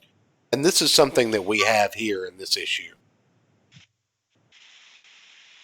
Regardless of whatever words come up on the page, just the fact that he scripted this book and put these characters in this, in the imagination of this guy to draw this book with all the trappings that are there, I mean, that's an accomplishment in and of itself. And, also of the artist who drew the work, obviously, but dear God, right. This is a beautiful comic book. I would not expect something this good to come out of Marvel Studios. Yeah, I was shocked, also by the size of them. Well, the first one was large. Did you get the director's version, the director's cut? The 100 something page one. No, I didn't get that one. Oh well, the regular ones are all just standard double issues, basically for first issues of series like these. Yeah, well, I guess there's not as many advertisements. No, well, as you would think, and we'll get to it. Those little bits that cut in and out every so often, right? But we'll get to that. Oh yeah, those little those little add-ins. Yeah, I loved those, by the way. So that was the cover. This is House of X, and House of X. We're not going to go through the whole book. we're going to talk about a few parts. You might want to let me know what you want to bring up, Ayrton. But there's a few things that I wanted to touch on, and the first thing is the very clinical, almost sterile. Is that the word I'm looking for? Um, just design of these auxiliary pages. Yeah, yeah, I see Very, what you're very saying. clinical. Yeah, it's like walking into like a lab or something. Right. And this is a story of the X-Men over 4 different timelines. Oh wow. Which was so much fun. It was a little confusing even, and there are characters that we're not familiar with, but there are characters that are reintroduced in this story that you don't really understand. Yeah. That you have Go to ahead. think back to like Ultimate X-Men to realize who some of them are. Right. Or, even the 80s X-Men, like it, and some of it you've never seen before. Right. So there was a little drop in from the Fantastic Four. That was I fun. thought that was a nice touch. Yeah. Well, that was what Hickman was popular for. But Yeah. one thing that interested me was I don't know if you remember, but look at the character aesthetic. That character. Do you have the screen share up, or is my Skype being a bitch? Because I thought you had it pulled up. I had it pulled up earlier. for a minute, but I dropped it out because it eats up a lot of bandwidth. We'll try it again. Okay. So Just so I can see the page you're looking at. yeah, Yeah. who does that look Oh like? yeah, that does look great. If you remember.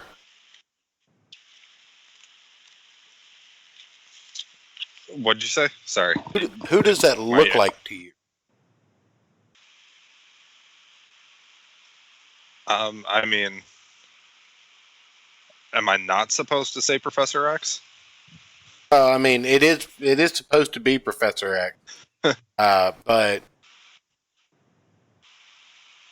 I'm gonna pull up an image because there's a character that this pretty much reminds me of almost verbatim from the Secret Wars and the Fantastic Four and the Ultimates run.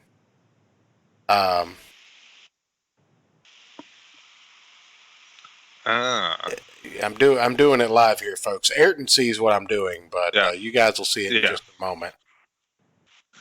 Bring it up on screen here. Make your guesses, but this is let's see here.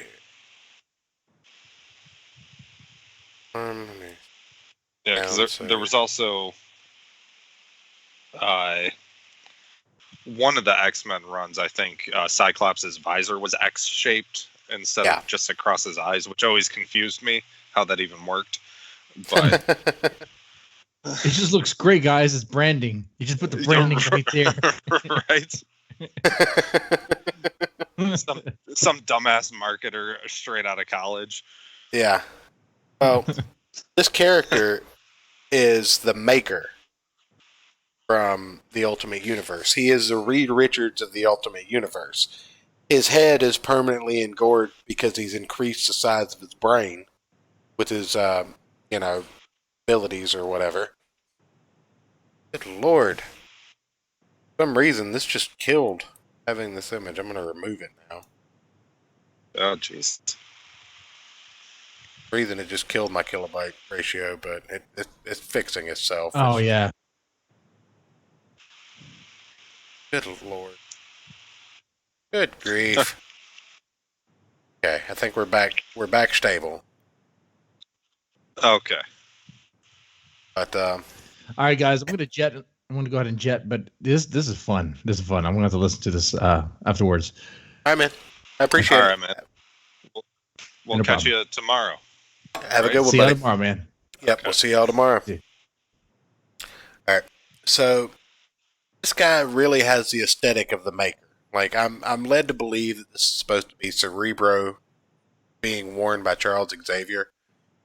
But the first thing that it evokes in me is that this isn't Charles Xavier. This is Reed Richards, the Maker from the Ultimate Universe, post Secret Wars 2015, finally resurfaced.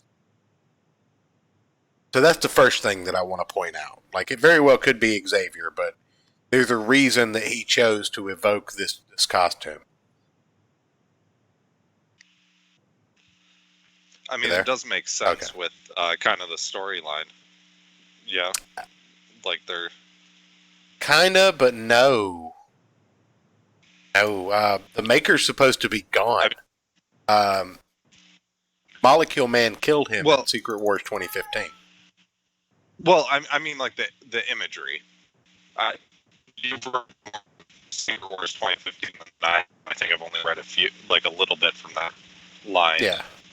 Right. But, well, the Maker with the Ultimate Universe, Franklin Richards, who was trying to manipulate and basically seize power. He and Reed Richards.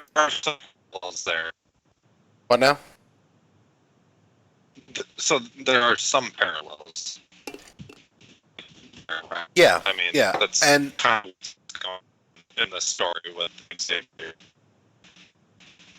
I mean, I understood what you were saying, but yeah, the roboting. In fact, I'm going to fire your microphone this episode. How about that? Fair enough. Ayrton's internet and microphone. Does have decent service. You're fired.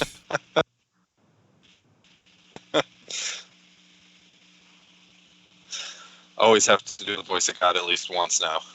Oh yeah, yeah. Well, only when I fire people. Or inanimate objects, apparently. Apparently, I'm firing inanimate objects now. But well, I mean, yeah, technically you're a building, so you can. So, correct me if I'm wrong, but the main storyline is going to be that Professor X, has basically. It appears that he's been growing mutants. That's the first imagery we get, but we also find out that he is creating habitats for mutant kind all over the world, and all of those habitats have gateways created by special flowers in which only mutants can pass through unless they invite a human through. And they're like psychically connected, like every single habitat to like the main island. Yeah, the habitats are sentient. Yeah,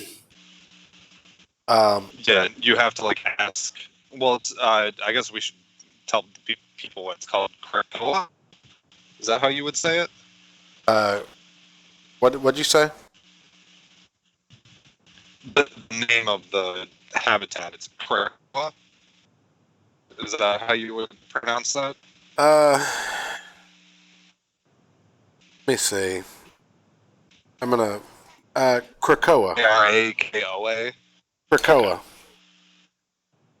Yeah, and they have to ask Krakoa like permission if they're going to bring humans through as well. Yeah, like the place itself has a say in whether or not it can be human, and the main island of Krakoa will never be set foot on by man, supposedly. Yeah. So there's a lot of like weird like Genosha, Utopia X vibes. You can definitely see something sinister in the backdrop, but we cut to the idea that Magneto, Eric Lyncher, the Master of Magnetism, has been left in charge by Charles Xavier to essentially greet the world leaders come to convince the world. Huh? Oh, I was going to say he's kind of tasked with like showing them around and trying to convince them to recognize them as their own nation, right? That and Charles Xavier apparently sent out a. Around. Yeah, Charles Xavier sent out a psychic message beforehand, like for what was it, 4 days prior, inviting them Yeah, all something like that. because he's offering them exactly was it But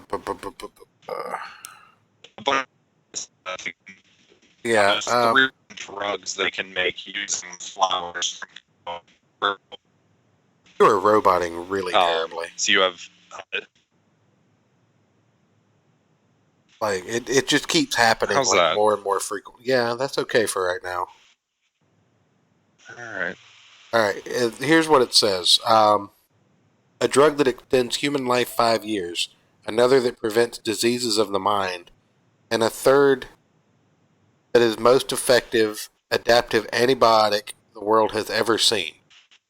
So he's offering these things in exchange for sovereignty, basically, for their nation, and amnesty for mutants in order so that they can go there. And all of these leaders that we find out later, who are stand-ins for the leaders, have come to either agree or state that they would not agree to the terms. Can we just point out that they meet in Jerusalem? Yeah. And Magneto actually points out that there's symbolism there. And Magneto's a Jewish character. Don't forget. Yeah, I know. I still thought it was still funny. I know. It made me chuckle. I know. Well, I've always kind of given Magneto a pass on being a Jewish character because he has been for 80 years almost. He has been a Jewish character basically since World War II. Right. So, I'll give him a pass on that one. That's not pandering, I don't think. But it's pretty good. And the thing is, this entire book is just kind of walking them through this area, explaining how portals work. They can walk from one place to another. There's a concern that the military aspect of it might be too easy to mobilize an army from one place to another instantaneously. They say that it's an ability to retreat and be in refuge and whatever, but that's aside from the point, because you also see Mystique, Toad, and Sabretooth on a side mission, and they're stealing some data for some reason unknown. Yeah, which we never actually find out fully. Right, but we do find out that she does acquire this information even though Sabretooth is captured. Then there's like a third arc where you see some humans that basically are settling a place called the Forge. Now, the Forge is a space station type thing. They dock to it, and then there's this couple. Oh yeah, that part. There's a couple that are bickering back and forth about why they'll never have children, and because the woman refuses to follow safety protocol. But you eventually find out that this is the new Sentinel Forge. They have Master Mold's skull here, and this ties in with the next book because, like I said before, we're dealing with 4 timelines of the X-Men here. We're dealing with X-Men Year 1, X-Men Year 10, Year 100, and Year 1000. And in Year 100, Nimrod, the Ultimate Sentinel, has basically taken over everything, but he's known as Nimrod the Lesser because Nimrod the Greater of 1,000 years in the future is actually subservient to mutants as they've overtaken the human race finally, it seems. Yeah. So it's very complicated, and you don't really get a lot of explanation in the story, and that's Now, as weird as it sounds, and really the only conflict in either one of these two books, we haven't looked at Powers of X yet, but really the only conflict in either one of these two books was the Mystique and Toad and Sabretooth part, right? And that was even so short-lived Yeah. that it really made no mention of it. So this really subverts your expectations of a comic book, because usually the makeup of a comic book is exposition, fighty, ending. Right. I mean, and this was like a political drama is how this played out as. right, and it's really good. Um, it entraps your imagination to the idea of you really want the answers to the questions posed in this book, which I think is Right. kind of key to selling a multi-part issue, like a multi-issue thing. Right. Whereas And then but I was gonna say, and the thing I brought up, the little like, I don't know what you want to call them, almost like shield files or whatever. yeah, I'll that give pull you kind one of those up. breakdowns. Yeah. Like the one I have open to right now is the Orcus protocol, and it gives you a complete breakdown of everything it is, and it felt very immersive. What page is that? So there's not page numbers in here. It's directly in the middle where the staples are. Oh, okay. Got it. I haven't seen a yeah, book there without you go. page numbers in a while. Yeah, no page numbers. It says recruitment of assets and strategic organizations: AIM, SHIELD, Strike, Sword, Alpha Flight, Hammer, Armor, and Hydra. So, and then it has the nice chart down there that shows you what percentage of the Orcus protocol is from each one of these organizations that we're familiar with, Right. but wouldn't necessarily expect them to be working together. And Right. I found it super, super engaging. Well, one thing These little bits. one thing I took away from this was that this Orcus protocol, maybe a lot of them don't realize they're working together. Right. Yeah, that is kind of the vibe you get from it. But yeah, there's stuff like this littered all throughout both of these books, including one regarding DNA of a creature, or not a creature, mutant that we find in Powers of X #1. So we find out that Sinister's breeding program actually took off and became a weapon of the humans or the robots, and we'll get into that when we talk a little more about the next book. But there's stuff like this scattered throughout both of these books, and it's really very interesting. Oh yeah. Oh, and there's the breakdown of what Omega level actually is, and then it gives like examples of Omega level characters and like what specific powers of theirs qualify. I thought that was really cool too. And there's one of those. There's one more thing I do want to talk about of the feature before I get out of this issue, though. Before we move on,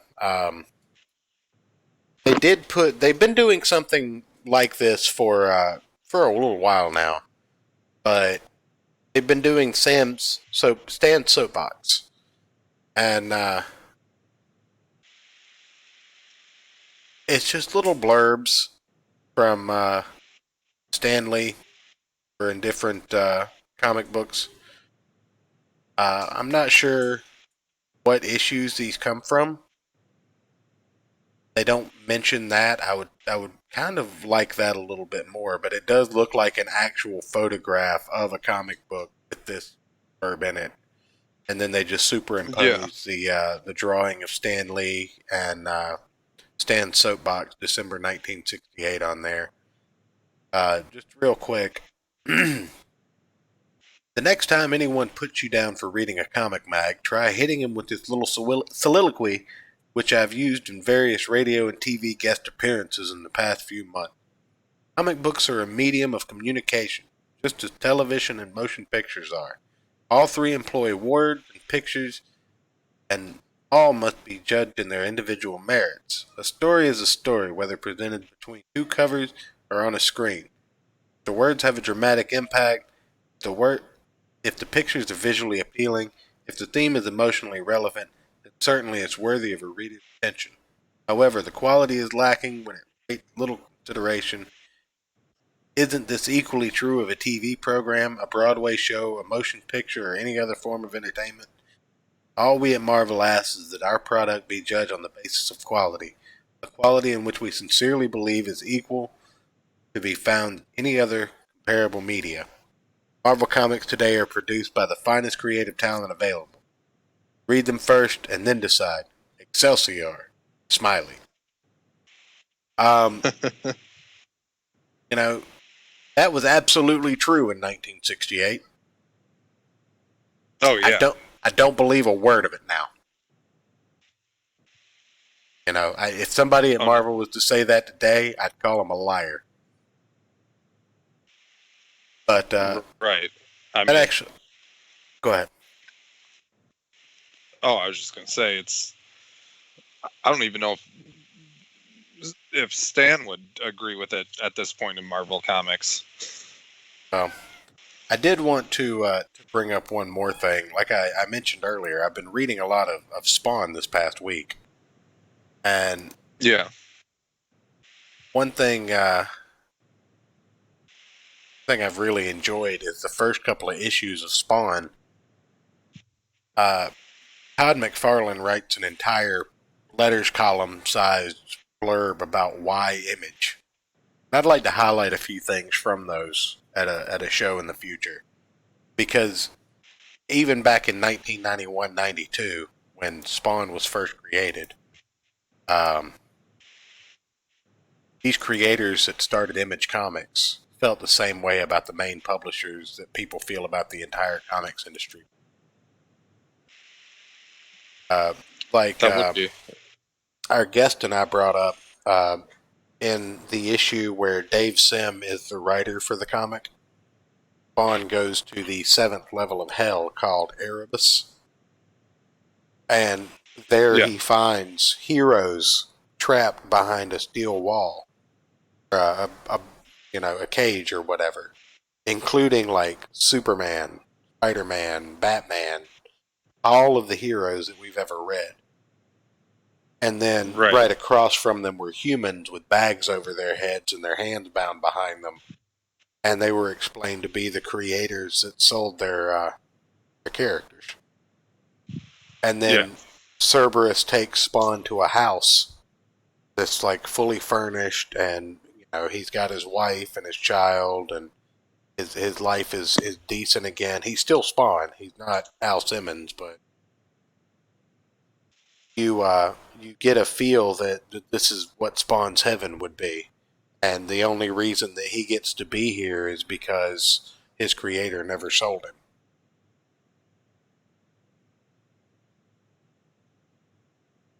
And I mean, really, what a big message to send, especially today in comic books. Yeah, and I think that we should talk about that like at some point coming up, because that issue in and of itself is something that I feel like the comics industry really needs to kind of harken back to. I mean, there's a show idea for when Spawn 300 comes out. Yeah. Yeah, I think so. I think. I don't think you want to sift through 300 issues, but might want to kind of look for some key ones and talk about them. I might pick some out and send those your way. Yeah, you're way more familiar with it than I am, so. Well, I mean, there's so much there, man. I'm only about 50 books in right now. Right. So I mean, there are a lot more to read. You said 91. 292. Oh yeah, it came out in 91. Yeah, so Spawn's a year born. What spawns a what? What are you saying? Did you die? I think my co-host died, everybody. Ayrton dead. Press F for Ayrton. Skip it. I'm not. I'm not quite dead. Well, nobody's pressing F for you anyway. No F for respect. Hey, I would say you guys suck, but I love our viewers. Yeah, well, they love you too by hating you. But I disagree. There's never enough coverage on Spawn comics. Kimberly wants us to go through all 300 issues. Oh Jesus! God It's damn. gonna take a while. Oh Jesus, we could. If we ever got wealthy enough to, well, not wealthy enough, but if we ever made enough money on this show to quit our jobs and just do it, we would have to start another channel and just cover like one issue of something a day till we completed the entire run of it. We could do that as like videos, make 2 or 3 of those and put those out a day. We'd just have to pick a couple of days to just record them all day. Right. I mean, not a horrible idea.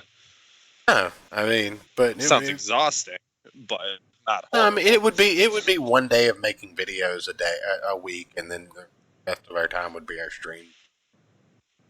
Yeah. I mean, come on, if we made enough money to not have to work during this show, you literally think that 50, 60 hours of work versus one day of making videos is exhausting? Don't be a bitch. I mean, with our audio issues, that would be the exhausting part. Oh no! By then you would have a setup where you could actually, tweak our audio and it would actually sound good. Fair. I'd have to like move down where you're at, and we'd have to like set up a studio. Chalmy. I've been calling him Kimley. I like Kimley though. I call you Kimley still. Makes me happy. Come on. Come on, let him call you that. Not to be unreasonable. But there's one more of those schematics that I kind of wanted to talk about. Well, first, we'll talk about the flower ones that I wanted to talk about first. This is a bit on the flowers of Krakoa. It's a very interesting little blurb because it maps out the human drugs can be made with it that they were talking about, and then it shows the flower properties of what it does for mutants. And then there's just one little thing about No Place that you don't really get into just yet. Yeah. A place within the island ecosystem that Krakoa doesn't know exists. Krakoan tumor is how it's described. And, again, you get this very strange symbolism that you find out later on in the comic is the mutant language, so to speak. So, Yeah, and it's super interesting. Right. So it does set the seeds of intrigue, but at the same time, it doesn't over deliver. And what I was going to say earlier that I forgot all about was I complained in like I don't know, Ghostbusters and Transformers, because it doesn't feel like a full comic book that you're getting. Like Yeah. it doesn't set up as well as this. Even though you got a little bit more of the altercation and a little bit more action than you would get in in a one of these books, it just doesn't feel complete to me. Which I totally get that, especially because issue 2 came out a couple weeks ago. Kind of the same thing. I'm gonna keep reading it just because I'm intrigued by the concept, but Right. definitely not nearly up to par compared to this storytelling in these 2 books. So, and then that's the thing that I like to point out. Like, it's not about going by a formula. Like, if the formula works, by all means, stick to it. It did for Stan and Jack for a long, long time. But Yeah. now this is the one where you kind of get the story of the 4 ages of the X-Men that are going to kind of be, I don't know, intertwined in this arc. Yeah, I was trying to figure out the symbolism there too, but Well, what a one great thing, opening shot, though. Can right? we just talk about that? Yeah, It absolutely. was gorgeous. As Uh, soon as I opened that, I was like, "Ooh, I cannot wait to see where this goes." right, and the fact that it's literally 1,000 year span of open up, and it's the Xavier that we recognize. And from this angle, I mean, it does look like the same face behind that mask or Yeah, that helmet. Um, but this is the 10-year X-Men with the X helmet, and then you have Nimrod at the 100 year. Oh, excuse me. Um, which is designated the War.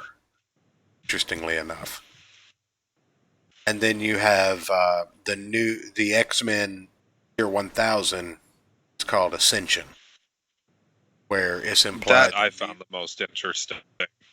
But That's where it's implied that X-Men basically, like mutants, basically overseeded the population, like been destined to it.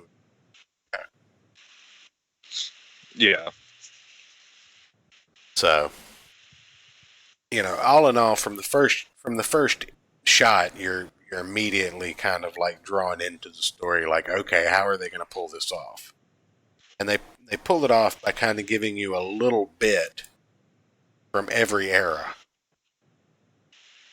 It opens up with year 1 with Xavier meeting up with someone who apparently knows him, but you don't really understand well, why. Go and ahead.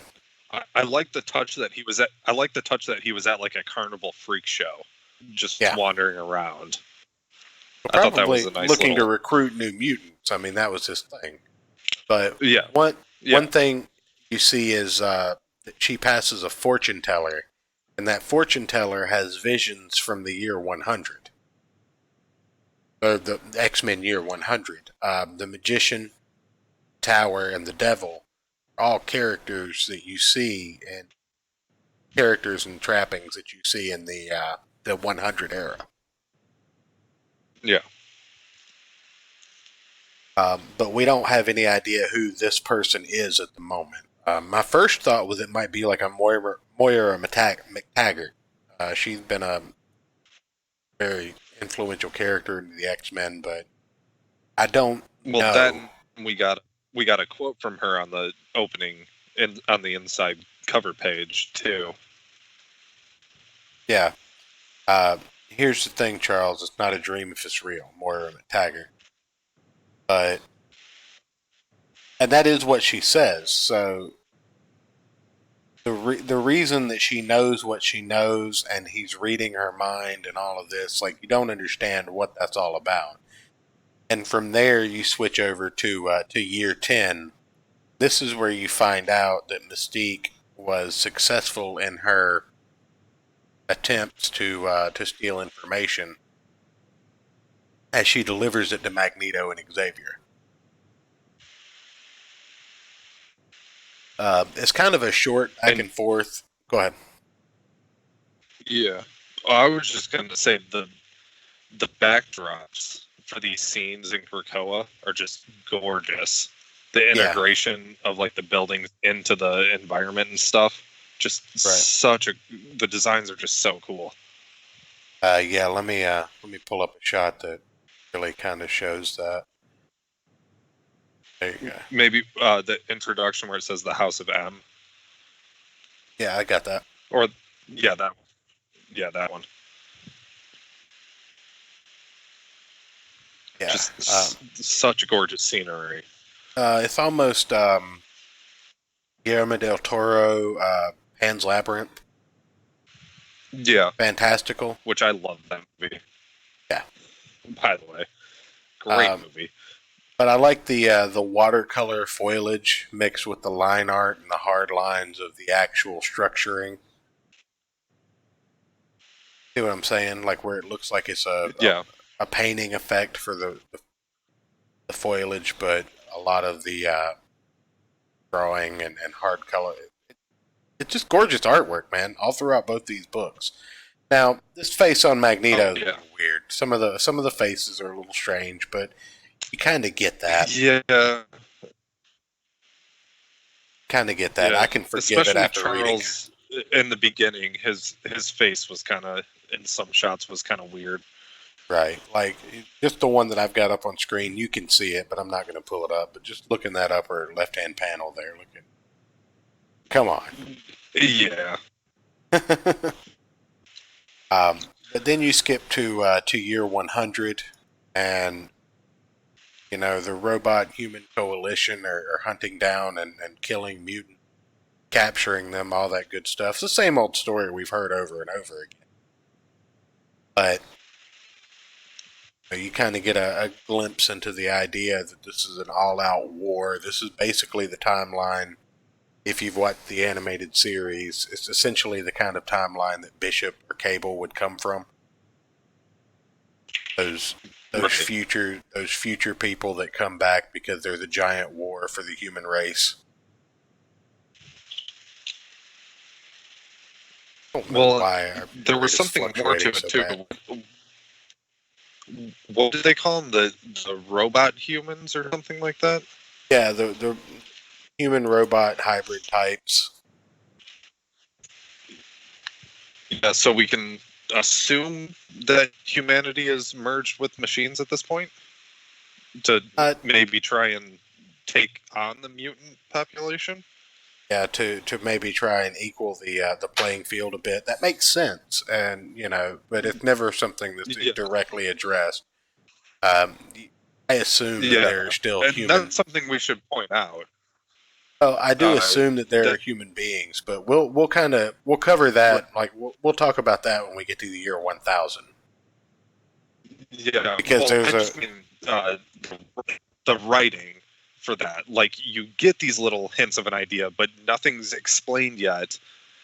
But it does it in a way that you want to know more. Like I wish all these books were available now, so I could just binge read all of them. Right. Instead of having to wait another 2 months to finish the story. Yeah. Well, one thing you see, and I think I'll just bring it up. Is this okay? I love this pen here. Yeah, but this is another one of those, and you get these in both books, but this is another one of those files. This one talks about the Sinister line, the mutant breeding program, how there were 4 or 5 generations of bred mutants, and it even kind of goes into DNA breakdown. Now you might have to help me with a couple of these. I don't know who Choir is. I know who Rasputin is. Not sure who Bane is, but Kitty Pryde and Laura Kinney, I understand. But Yeah, I'm not sure who the other two are either. okay, Because so I mean, it says teleport and telepathy, no, or telepathy, telepathy. Oh, I thought. and then And I don't know what force field, the other one is. force field. For. Um, but you get the full Uh, DNA breakdown. It talks about the line, how they were created, the Chimera Project or Generation, Outliers, like one of the characters. Chimera. Yeah, Chimera, fuck you.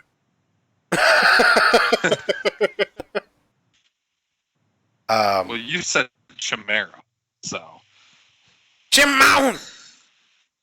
That Michael Jackson in me. Maybe I should rephrase that. You're too old. That's right. But yeah, here's the symbolism for the tower. The magician character was the one that was just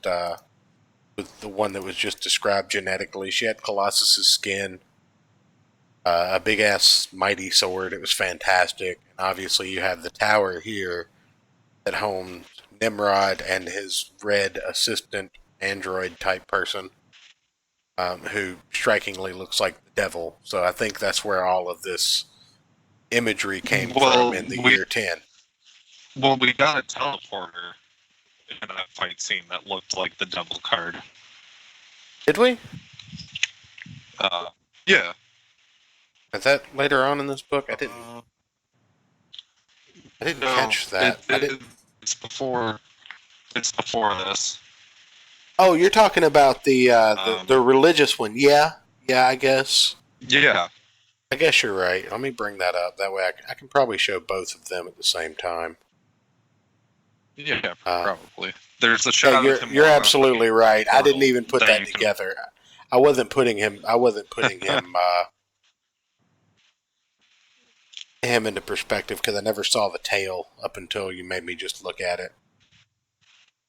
Yeah, the biggest find it thing good. was the sword and the satchel that Yeah, stuck out to me. Well, But- she's just so fucking breathtaking as a character. She was the only one that I cared about. Right. Where's she at? And I think it's interesting we have another teleporter that is also a priest. I found that an interesting little nod. But So there are those two characters. like I'm assuming he comes from Nightcrawler somewhere in the Well, lineage, he's one of the ones that they talk about being a failure. He's one of the ones they talk about being a failure because why is the stream complete? Is the stream complete? No, we're still streaming. Fuck you, YouTube. I don't believe you. Okay. But he's one of the ones they talk about being a failure because he was bred passive with non-aggressive powers or whatever. Yeah, because the whole program was to breed like extremely aggressive warrior mutants, basically. Yeah. Right. Nimrod's tower is strong symbolism to draw from for his idea here. We know God brought that tower down in the Holy Canon, so it was something huge on canonical horizon. All right then. I agree with that. Yeah, in the biblical story, Nimrod was the one who built the Tower of Babel and Nineveh and a bunch of the big cities that were thorns in the Jewish side. So it is some interesting religious symbolism there as well. Okay. Yeah, I do like that. SJW Spider-Man. I haven't read an X book since they did Age of X back in the 2011. Yeah. Maybe. I don't think Hickman cares about Marvel editorial's future plans. I also don't think Marvel editors working have the balls to tell him no. I hope not. I hope they just let it stand on its own merit, because what he did with Secret Wars 2015 made me go back and read almost 300 Marvel comics, and start buying them. You know, every time I find an issue with Jonathan Hickman's name on it now, I put it in my long box. Like, there is no ifs, ands, or buts about it. East of West Right. is one of the few books that I still have, like, a subscription for. And it comes out so damn infrequently that if anybody else wrote it, I'd have given up on it by now. But it's so good. So, anyway, getting back to this, you see the bread mutants, one that basically takes after Colossus, one that takes after Nightcrawler, one they call the Black Brain, which is interesting. And she's one of the ones that was bred to be a traitor to the mutant by the machines. So then it skips forward to issue 1000, and you see that after the machines. Well, real quick, Go ahead. before the skip, Okay. so the Blackbird character is captured by Nimrod and his assistant. Well, hold up. She gets captured by Nimrod and his assistant. Yes. Yeah, and Okay. is basically tortured in like the most brutal way. It's subtle, but the concept of it is brutal. She's dropped in a tank that basically dissolves her essence slowly over hundreds of years into raw data that can be downloaded. Yeah. Which, if that's not like a freaky concept of like Oh, yeah. sci-fi horror, Absolutely. like holy hell. You know? Well, I mean, Like, yeah, and then she's a big part of why the skip happens. The skip takes place, and you find yourself back in. Well, first off, you're in the year 1000.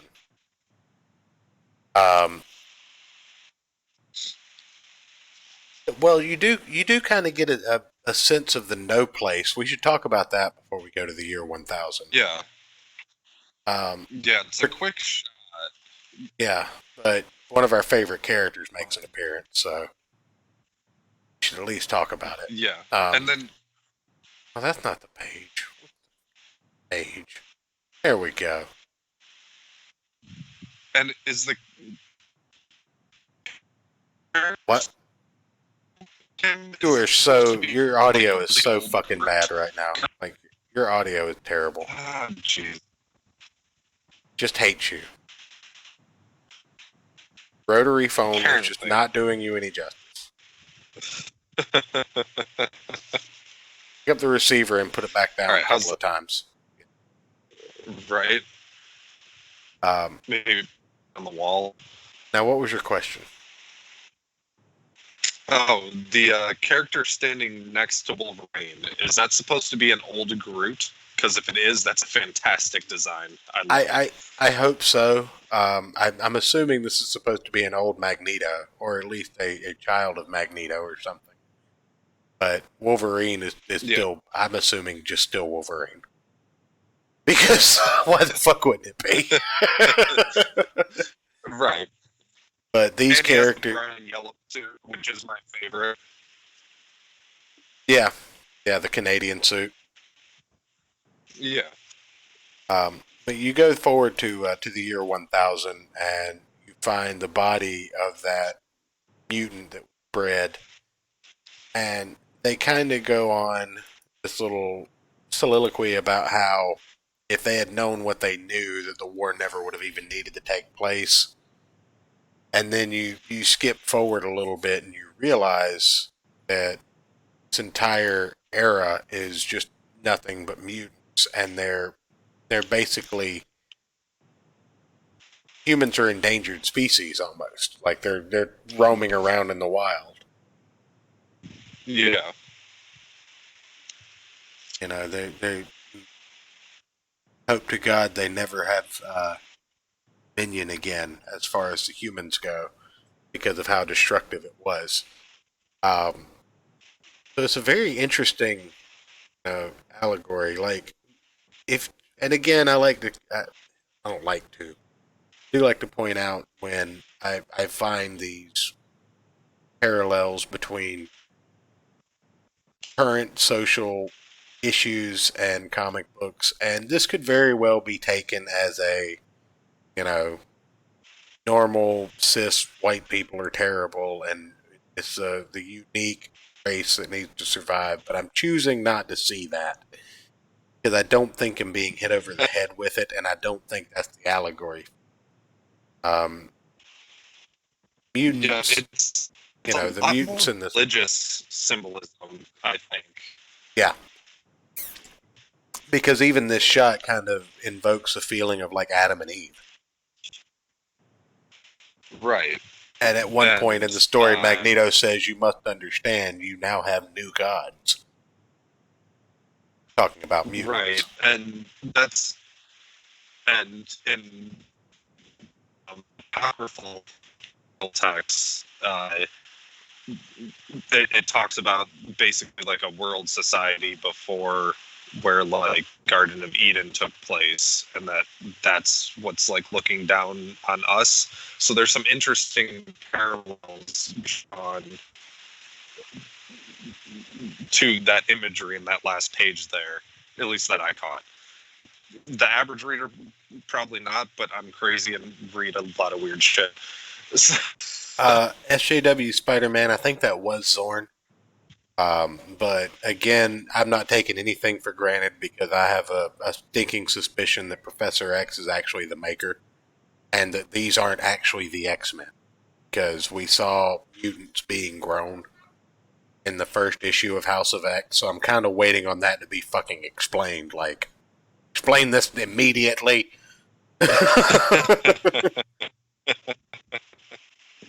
So I'm just kind of. I definitely see a big twist coming.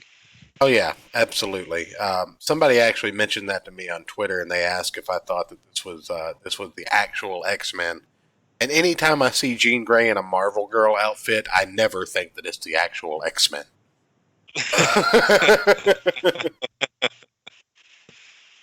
Kyle Rayner is the only person to ever voluntarily wear a mask that covers that much of their face and sticks out.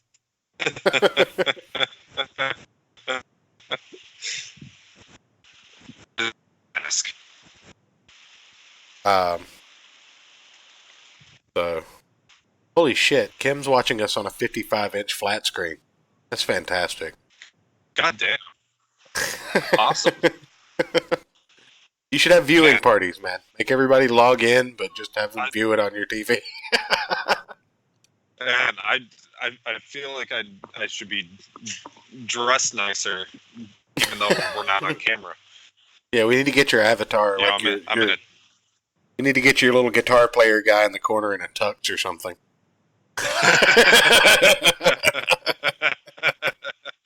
I mean, right now I'm in a wife beater and short because it's fuck here. Oh, I need yeah. to do like on a coat, like a sport coat or something.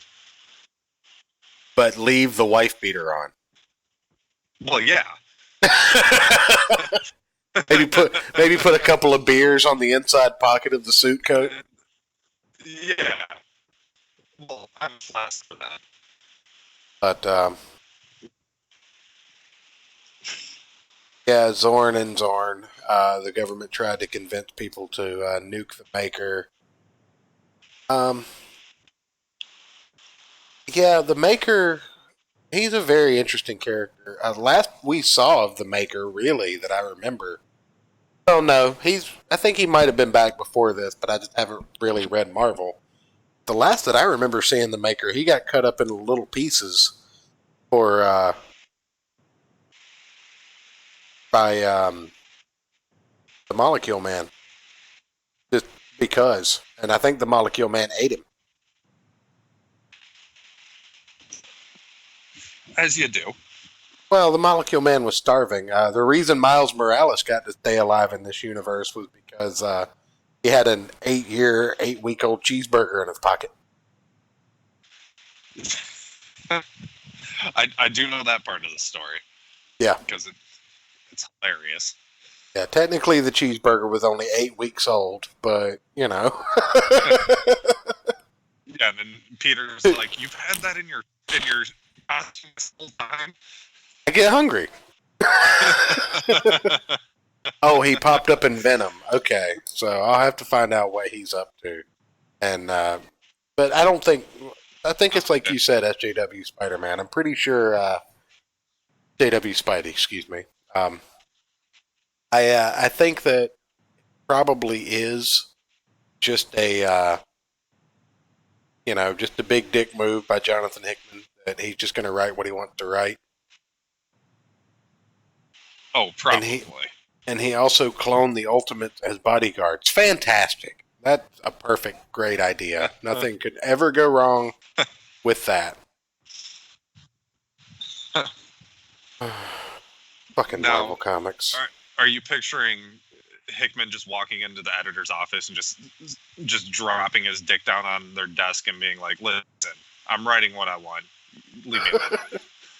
And walking out. I think the fact that he's probably been one of their more successful writers, and he's not involved in a shitstorm of controversy right now, is probably going a long way in his favor. I mean, really, the controversy is that he's a good writer. Yeah, and that's the thing. Like, you know, but I mean, it only takes one thing to change that. So we'll see. But right now, I think that he's pretty much a professional, as far as I can tell. He doesn't seem to go out of his way to be a bad person. And I even asked Ethan Van Sciver on Twitter about him one time, and Ethan Van Sciver said that he was a good writer. So you get Uncle E's approval. Not be Comicsgate, you must be doing something right. Yeah, I'd say so. But so I think that in closing, what are your overall thoughts of the story so far? I think it's a red herring. Hickman made him too makerish. It's too obvious. It's too obvious for Hickman's writing. Yeah, but I'm not counting anything out yet. I'm just down for the ride. Is pretty much where I'm at as far as just responding to SJW Spidey. My overall thought so far is I wasn't unimpressed. I got exactly what I thought I was going to get. I didn't. Yeah, I got a decent story. I got. Oh God, what am I doing? No, I got a decent story. I got something that hooked me in and made me want to read the next issues. It doesn't seem like it's overclogged with tie-ins. The reading order was 12 issues. So, yeah. It doesn't seem like they're going to try. I got like a sci-fi mystery thriller sort of feel from it, which I'm really excited about. Instead of your typical superhero, punchy story, which are fun, but it's a nice change of pace for that particular genre of comic books. So, like I said, I'd be interested to see how it goes.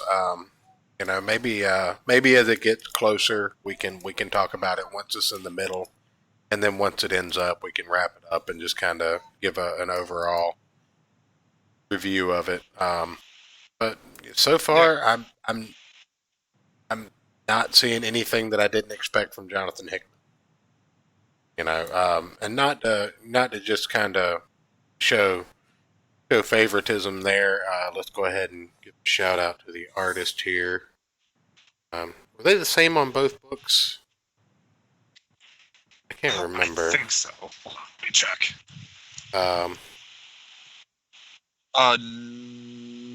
Yes. All right. No. Jonathan Hickman and Pepe Larraz on House of X1 and on Powers of X. RB Silva, the artist. Oh, okay. Yeah, they don't list the full names. Like in the beginning. It's in No, like they're a weird place. yeah, it's in that spread right afterwards. But I don't know. Like I said, Ah, there it is. I got what I expected out of it. I liked it. Like I fully expect Hickman to be Hickman. So as long as Marvel doesn't tie his hands too much, I don't really see there being much of. Now, I'd be interested to see what the aftermath of this story is going to be. Are they going to keep this, or is this going to be something that gets put back in the toy box? I kind of hope they leave it and they don't So, fuck with it at all. But that's just me. holy shit! Look on Twitter. He's got a. Yeah, I just saw it. Anyway, let's go ahead and wrap the show up with that. I definitely appreciate everybody coming out. It's a good show. I had a blast, despite all the tech issues in the beginning and Ayrton's microphone being terrible. Check out Thomas Roiloup on Twitter. I will say it is an 18 plus Twitter. You may not want to check it out with small children in the room. The Indiegogo campaign is linked in the description below. Search Inevitably Doomed on Indiegogo. If you want to take a look at that comic. We'll have him back on a little later into the campaign, and we'll figure out what the appropriate donation for a physical copy should you want one. But definitely check that out. Definitely. Marvel has a bad habit of trying to put the toothpaste back in the tube. Yeah. Yeah, they do. But with that, guys, I definitely appreciate everybody coming out. Be sure, hit like, subscribe, share, whatever you want to do. We appreciate it. Have a good night, Elias. And Good night, everybody.